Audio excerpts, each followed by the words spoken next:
Light tears through the sky. Alarms echo in cities that no longer sleep. The horizon burns in white flashes, too distant to understand, too close to ignore. Sirens dissolve into static, static into a heartbeat. For a moment, everything slows. This is how every century begins, not with speeches, but with confusion. The world always promises control, order, reason, but every generation discovers the same truth. Control is temporary and order is fragile.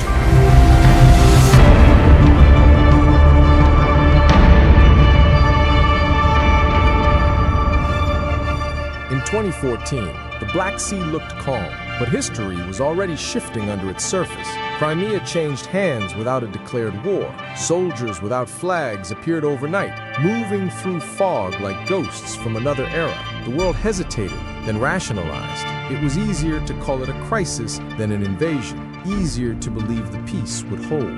But peace, once cracked, never truly heals. In the East, the line between war and politics began to blur. Donbass became a slow burn. Skirmishes, ceasefires, denials, propaganda turned to policy. By the time the world noticed, a new kind of warfare had already taken shape. Hybrid, digital, psychological. A war without borders, fought on screens and minds as much as on land. For Ukraine, survival became an experiment in endurance. For Russia, it became a test of resolve. For NATO, it was a reminder that the Cold War had only been sleeping. In the silence between headlines, militaries adapted. Drones began to hum above the front lines. Small, cheap, and watchful, cyber units learned to strike before missiles did. The next generation of conflict was learning how to breathe. Then came February 2022, the day the quiet ended. Tanks crossed borders before dawn, and missiles fell through the gray sky. Kiev woke to the sound of a world breaking open. Within hours, disbelief turned into unity. Allies rallied, economies shifted, and sanctions rewrote global trade overnight. Yet amid the panic, something remarkable happened.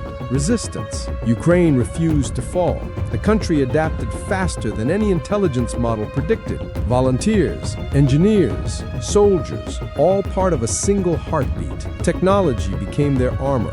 Real-time satellite data turned fields into defense networks. Drones became eyes, hands, weapons, witnesses. Every strike was recorded, every movement mapped. The war became a stream of data, each side watching the other in real time. The fog of war began to thin, replaced by cold, perfect clarity.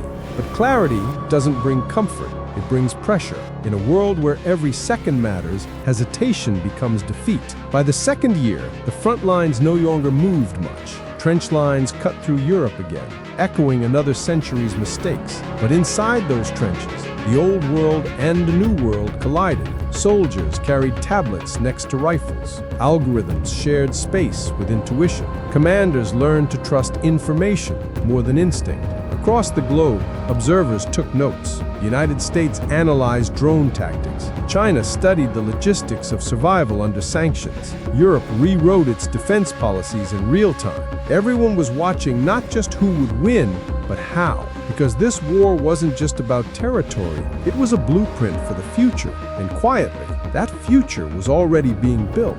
By 2025, automated targeting systems replaced human operators in parts of the front. AI-assisted reconnaissance mapped enemy positions before they appeared. The goal was to minimize loss, to make warfare efficient. But efficiency doesn't ask questions, it only executes. In think tanks and research labs, experts drew a single conclusion. The next conflict would not wait for human decision. The speed of technology had already surpassed the speed of command.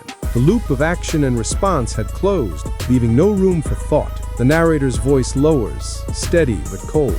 History, it says, is full of lessons about timing. Blitzkrieg taught that speed can overwhelm strength. The Cuban Missile Crisis proved that hesitation can save the world. But what happens when hesitation becomes impossible? In 2026, the question begins to answer itself. NATO launches Project Sentinel, a defense network that uses predictive AI to detect aggression before it happens. Across the ocean, China deploys autonomous fleets in the Pacific, linking ships, submarines, and drones through a single algorithmic brain.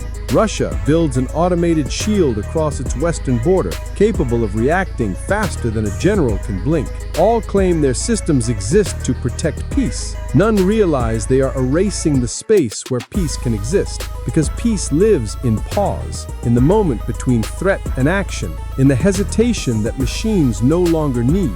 By 2027, the transformation is complete. The first autonomous naval skirmish erupts in the South China Sea. Two unmanned vessels exchange fire over disputed waters before human controllers can intervene. The incident ends in minutes, with no casualties, no accountability, and no clear victor. The world calls it a malfunction. The world is wrong. In the background, the echoes of Ukraine still shape every decision. Its battlefields became the testing grounds for a new doctrine: distributed command, decentralized data, decision by algorithm. The lessons learned in its mud now operate in global airspace. Somewhere, a defense system mistakes a drill for an attack. Somewhere else, a false signal triggers an automated countermeasure. The old fear of nuclear escalation returns, but faster, colder, quieter. The world still believes it's governed by people, but people are no longer the fastest thinkers in the room. Inside control centers, officers watch as networks make choices they don't fully understand. Screens flash predictions, probabilities, and alerts. Every second that passes without human input feels safer and more dangerous. Diplomats meet, but their words move slower than code. Treaties are drafted, debated, ignored. The concept of accountability dissolves into the cloud. Every nation swears it maintains control. Every nation knows it doesn't. The narrator pauses, as if catching breath. The lesson of Ukraine was never just about defense. It was about adaptation, the ability to survive faster than your enemy can think. But now that survival itself is automated, the same lesson has become a threat. The war that began as one nation's struggle has become a mirror for the planet. The same light that opened the story flashes again across the sky. But now, the audience understands what they're seeing. It's not the end of the world. It's the moment the world repeats itself. Noise, silence, noise again. The camera moves over a city rebuilt, yet uneasy. Children walk where tanks once stood. Satellites orbit above like silent watchers, mapping every heartbeat below. The future feels safe, but the silence is too precise. Machines hum softly in the distance, patient and alert. The narrator's voice returns, quieter now, but sharper. We believed technology would make war precise. We believed speed would save us. We believed control could be coded. But precision is not wisdom, and speed is not peace. Every empire falls the same way, by trusting the tools it built to protect itself.